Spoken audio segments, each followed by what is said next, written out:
एक समय की बात है।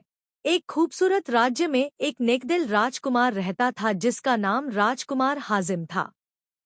वह बहादुर, ईमानदार और सबकी मदद करने वाला था।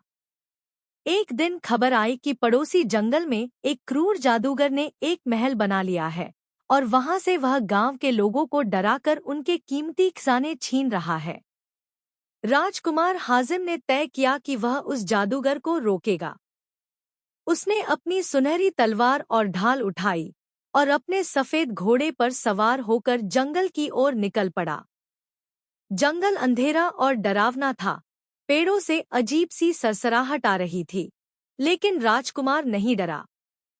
जादूगर के महल के दरवाजे पर एक बड़ा अजगर पहरा दे रहा था। राजकुमार हाजिम ने हिम्मत से लड़ाई की और अजगर को काबू में करके महल के अंदर प्रवेश किया। अंदर जादूगर अपने जादुई डंडे के साथ खड़ा था। जादूगर ने कहा, राजकुमार, वापस लौट जाओ, वरना तुम भी पत्थर बन जाओगे।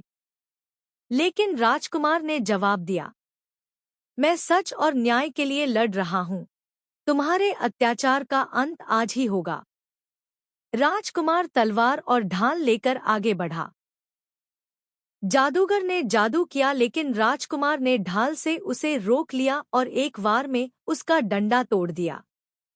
जादूगर की ताकत खत्म हो गई और वह वहां से भाग गया। इसके बाद महल में कैद सभी लोग आजाद हो गए। गांव के लोग खुशी से झूम उठे और राजकुमार को बहादुरी का पदक दिया।